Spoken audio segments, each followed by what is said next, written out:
AP ముఖ్యమంత్రి చంద్రబాబు నాయుడు సంచలనమైన వ్యాఖ్యలు చేశారు. ఈ వ్యాఖ్యలను బట్టి తెలుగుదేశం పార్టీ స్వయంగా ముఖ్యమంత్రి చంద్రబాబు నాయుడే ఎంత అభద్రతా భావంలో ఉన్నారు అన్నది చాలా క్లియర్గా అర్థమైపోతుంది. తాను ఇటీవల ఎవరిని నమ్మడం లేదు అని కూడా చంద్రబాబు నాయుడు స్వయంగా మహానాడు వేదికగా చెప్పేశారు. ప్రతి ఒక్క అంశాన్ని ప్రతి ఒక్కరిని అనుమానాస్పదంగా పరిశీలించాల్సి వస్తుంది అని కూడా ఆయన మాట్లాడారు.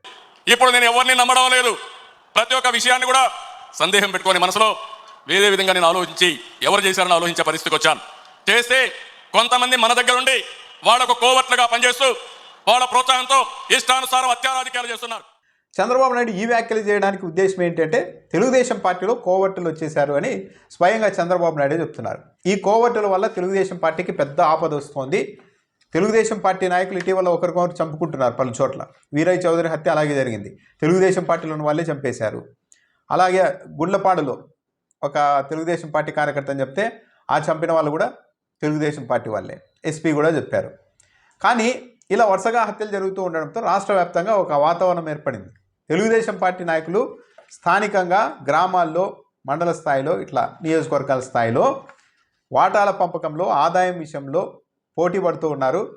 మొత్తం ఆదాయము, మొత్తం ఆధిపత్యం అంతా తమకే ఉండాలన్న ఉద్దేశంతో పార్టీలోనే ఉన్న మరో గ్రూప్ వాళ్ళని హత్యలు చేసుకుంటున్నారు అని బాగా ప్రజలకు అర్థమవుతోంది. దీన్ని డైవర్ట్ చేయడానికే చంద్రబాబు నాయుడు ఏమన్నా తెలుగుదేశం పార్టీ వాళ్ళు చంపుకోవడం లేదు, ఇదంతా వైసీపీ కోవర్ట్ ఆపరేషన్ అని ప్రచారం చేయదలుచుకున్నారా, వైసీపీ నుంచి వచ్చిన వాళ్ళే ఇక్కడ హత్యలు చేస్తున్నారని చెప్పదలుచుకున్నారా?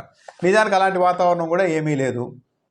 పైగా మన గుండ్లపాడులో జరిగిన హత్యలకు సంబంధించి ఆ హత్య చేయించారని ఆరోపణ ఉన్న వాళ్ళు ఎప్పుడో కాంగ్రెస్ పార్టీ నుంచి వైసీపీ నుంచి కాదు, కాంగ్రెస్ పార్టీ నుంచి తెలుగుదేశం పార్టీలోనికి వచ్చేశారు. ఇప్పుడు చంద్రబాబు నాయుడు గారు చేస్తున్న వ్యాఖ్యలు ఏంటి అంటే ప్రతి అంశాన్ని అనుమానాస్పదంగా ఆలోచించాల్సి వస్తుంది. కొంతమంది మన దగ్గరుండి వాళ్లకు కోవట్టులుగా పనిచేస్తూ ఇష్టానుసారం హత్యా రాజకీయాల్ని చేస్తున్నారు. ఇక్కడ ఏంటంటే ఆ మాట అనగానే అక్కడ ఎందుకో మహానాడులో కెమెరా హఠాత్తుగా కోవట్ అనే పదం రావంగానే హఠాత్తుగా కోటమిరెడ్డి శ్రీధర్ రెడ్డి వైపు వెళ్ళింది ఒక క్షణం పాటు మైకు. అది పొరపాటున జరిగిండొచ్చి అదృచ్ఛికంగా అంతే. కోవర్ట్ను మన దగ్గరికి పంపించి ఆ కోవర్ట్ల ద్వారా మీ ఎజెండా నెరవేర్చుకోవాలనుకుంటే ఇది మీకు సాధ్యం కాదు.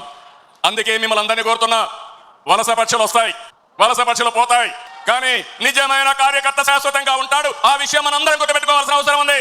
కోవర్ట్ల పట్ల జాగ్రత్తగా ఉండవలసిన బాధ్యత మనందరిపైన ఉంది. మన వేలితో మన కళ్ళు పొడిచే ప్రయత్నం చేస్తూ ఉన్నారు. టీడీపీలోనే చంపుకుంటున్నారన్న ప్రచారం చేయడం ఒక ఎత్తు అయితే వాళ్ళ టార్గెట్ అవతల వాళ్ళ టార్గెట్ అలా ప్రచారం చేయడం, రెండు తెలుగుదేశం పార్టీలో వాళ్ళు అనుకున్న టార్గెట్ను ఎలిమినేట్ చేయడం, ఈ ఉద్దేశంతోనే కోవర్ట్ ఆపరేషన్లు నడుస్తూ ఉన్నాయి అని ఆయన మాట్లాడుతున్నారు. కోవర్టులను మన దగ్గరకు పంపించి ఈ కోవర్టుల ద్వారా మీ ఎజెండాను నెరవేర్చుకోవాలంటే అది మీకు సాధ్యం కాదు అని కూడా చంద్రబాబు నాయుడు గారు అంటున్నారు. వలస పక్షులు వస్తాయి, వలస పక్షులు పోతాయి, నిజమైన కార్యకర్తలే ఉంటారు, కోవర్టుల పట్ల జాగ్రత్తగా ఉండాల్సిన అవసరం ఉంది అని కూడా చంద్రబాబు నాయుడు గారు వ్యాఖ్యానించారు. వలస పక్షులు వస్తాయి పోతాయని కూడా మాట్లాడారు. అంటే వైసీపీ నుంచి కొంతమంది ఎలక్షన్లకు ముందు, ఆ తర్వాత కూడా కొంతమంది తెలుగుదేశం పార్టీలోకి వెళ్ళారు. వాళ్ళందరినీ అనుమానించేలాగా ముఖ్యమంత్రి చంద్రబాబు నాయుడు గారి వ్యాఖ్యలు అయితే చాలా క్లియర్గా ఉన్నాయి. ఇప్పుడు తెలుగుదేశం పార్టీలోనే కోవర్టులు ఉన్నారని ఆయనే చెప్తున్నారంటే డైరెక్ట్గా ఇక ఇప్పుడు ప్రతి ఒక్కరూ అనుమానాస్పదంగా బతకాల్సి ఉంటుంది. వైసీపీ నుంచి వెళ్ళిపోయిన నాయకులందరినీ కూడా ఎవరు కోవర్టు, ఎవరు ఏంటి అని ప్రతి ఒక్కరూ అనుమానంగా ఆలోచించే అవకాశం ఉంటుంది. అసలు ఈ నిజంగానే వైసీపీ కోవర్ట్ ఆపరేషన్ చేయాలనుకుంటే దానికి అవకాశం ఇస్తున్నది ఎవరు? తెలుగుదేశం పార్టీలోకి వైసీపీ నుంచి ఎవరైనా కార్యకర్త, ఒక నాయకుడు వస్తున్నాడంటే పార్టీ నాయకత్వం, పార్టీ నాయకుల అనుమతి లేకుండా డైరెక్ట్గా రాగలుగుతారా? రారు కదా. మరి వస్తూ ఉంటే తీసుకోకుండా ఉండాలి కదా. వైసీపీ కార్యకర్తలు ఎవ్వరూ వద్దు, వైసీపీ నాయకులు ఎవరు మా పార్టీలోనికి వద్దు, మా నాయకులు ఉన్నారు ప్రతి నియోజకవర్గంలో, ప్రతి గ్రామంలో, కాబట్టి వైసీపీ వాళ్ళు ఎవరు వద్దని ఒక నిర్ణయం తీసుకోవచ్చు కదా ముఖ్యమంత్రి హోదాలో చంద్రబాబు నాయుడు గారు. అయిపోద్ది కదా, అప్పుడు కోవర్ట్ ఆపరేషన్లకి అవకాశం ఉండదు కదా. ఒకవేళ అలా చేస్తే వైఎస్ఆర్ కాంగ్రెస్ పార్టీకి కూడా మంచిదే కదా. అలా ఎందుకు చేయడం లేదు? ఇవన్నీ ఎందుకు జరుగుతున్నాయి అంటే ఇదేదో వైసీపీ కోవర్ట్ ఆపరేషన్లు కాదు. కోవర్ట్ ఆపరేషన్లు ఎందుకు చేస్తారు? హత్యలు చేయడానికి కోవర్ట్ ఆపరేషన్లు చేస్తారా వైసీపీ తరఫు నుండి? ఇవి కాదు, ప్రతి చోట తెలుగుదేశం పార్టీకి కొన్ని చోట్ల 2-3 నాయకులు ఉన్నారు. విపరీతమైన సంపద, ఆదాయం కళ్ళ ముందు కనిపిస్తోంది. ఈ నేపథ్యంలోనే ఒకరు ముందుకు వెళ్తుంటే ఇంకొకరు తట్టుకోలేకున్నారు, ఒకరి ఆధిపత్యాన్ని ఇంకో నాయకత్వం తట్టుకోలేకుంది. దాంతో ప్రభుత్వం మనదే కదా, మనము తెలుగుదేశం పార్టీ వాళ్ళమే కదా అన్న ఉద్దేశంతో తమకు ఆ పార్టీలోనే ఆపోజిట్గా ఉన్న వాళ్ళని హత్యలు చేసుకునే స్థాయికి వెళ్ళిపోతూ ఉన్నారు. అది జరుగుతూ ఉంటే దీన్ని వైసీపీకి అండగట్టేందుకు ముఖ్యమంత్రి చంద్రబాబు నాయుడు గారు ప్రయత్నిస్తున్నట్టుగా ఉంది. దానికి తోడు టీడీపీ నేత దీపక్ రెడ్డి ఒక వ్యాఖ్య చేశారు, కొన్ని విషయాలు చెప్పారు. తెలుగుదేశం పార్టీలో చేరడానికి చాలామంది వైసీపీ వాళ్ళంతా ప్రయత్నించారు, మేము వద్దు అని చెప్పాము. దాంతో వాళ్ళు బీజేపీ వైపు వెళ్ళిపోయారు కొంతమంది.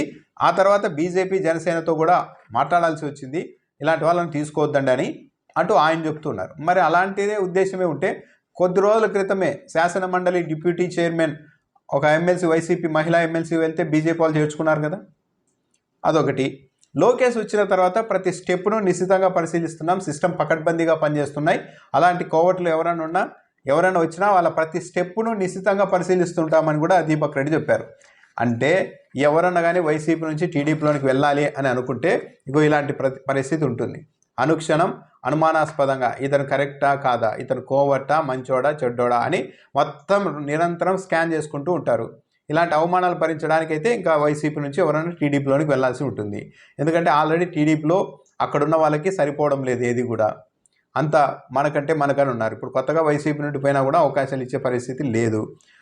సో ఓవరాల్గా చంద్రబాబు నాయుడు గారి ఉద్దేశాలు చూస్తూ ఉంటే తెలుగుదేశం పార్టీలో మునుముందు కూడా ఇవన్నీ ఇలాంటివి ఎక్కడన్నా నాయకులు ఒకరికొకరు చంపుకుంటే దాన్ని అంతా వైసీపీ ఖాతాలో, కోవట్ ఆపరేషన్ ఖాతాలో వేసి, లేదు మా పార్టీలో వాళ్ళంతా మంచి వాళ్ళే, కోవట్టుల వల్ల ఇదంతా జరుగుతోంది అని చెప్పడానికి, ప్రచారం చేయడానికి ఈ ప్లాన్ ఎంచుకున్నట్టుగా ఉంది. ముఖ్యమంత్రి చంద్రబాబు నాయుడు స్వయంగా మహానిర్ణయ వేదికగా ఈ వ్యాఖ్యలు చేసిన తర్వాత ఇక ఇతర పార్టీల నుంచి తెలుగుదేశం పార్టీలోని, మరీ ముఖ్యంగా వైసీపీ నుంచి టీడీపీలోనికి వెళ్ళాలనుకునే వాళ్ళు 1-10 సార్లు ఆలోచించుకుంటారు. ఒకవేళ వెళ్ళినా కూడా ఇలాంటి అవమానాలు అయితే ఉంటాయి గ్యారెంటీగా. ముఖ్యమంత్రి హోదాలో, జాతీయ అధ్యక్షుడి హోదాలో ఆయనే కోవట్టులు ఉన్నారు, కార్యకర్తలు జాగ్రత్తగా ఉండాలి, అనుక్షణం పరిశీలన చేయాలని చెప్పిన తర్వాత ఇంకేముంది, ఎవరు వెళ్ళినా కూడా వాళ్ళని స్కాన్ చేస్తూనే ఉంటారు. ఇది ఏ జాతి పక్షి, మన జాతి పక్షి కాదా, ఎక్కడి నుండి వచ్చింది, ఏంటి అని మొత్తం స్కాన్ చేస్తూ ఉంటారు. నిరంతరం అవమానాలు ఎదుర్కోవాల్సి ఉంటుంది. పైగా ఈ ముఖ్యమంత్రి గారు ఈ వ్యాఖ్యలు చేసిన తర్వాత ఇప్పటికే వైసీపీకి అప్పట్లో జగన్మోహన్ రెడ్డికి అత్యంత సన్నిహితంగా ఉంటూ ఆ తర్వాత కొన్ని పరిస్థితుల కారణంగా టీడీపీలోనికి వెళ్ళిపోయిన వాళ్ళు కూడా ఇబ్బంది పడే అవకాశం ఉంటుంది. నిజంగానే వీళ్ళంతా నిజాయితీగా వచ్చారా, జగన్మోహన్ రెడ్డికి అంత దగ్గరగా ఉండేవాళ్ళు కదా, వీళ్ళంతా నిజాయితీగా వచ్చారా, లేకుంటే వీళ్ళు కూడా ఇప్పుడు ఏమైనా కోవట్ ఆపరేషన్లు చేస్తున్నారా మళ్ళీ అటువైపు అని మొత్తం తెలుగుదేశం పార్టీలోని వాళ్ళే ఒకరికొకరు అనుమానంగా చూసుకునే పరిస్థితి అయితే ముఖ్యమంత్రి చంద్రబాబు నాయుడు గారు ఈరోజు ఏర్పాటు చేశారు.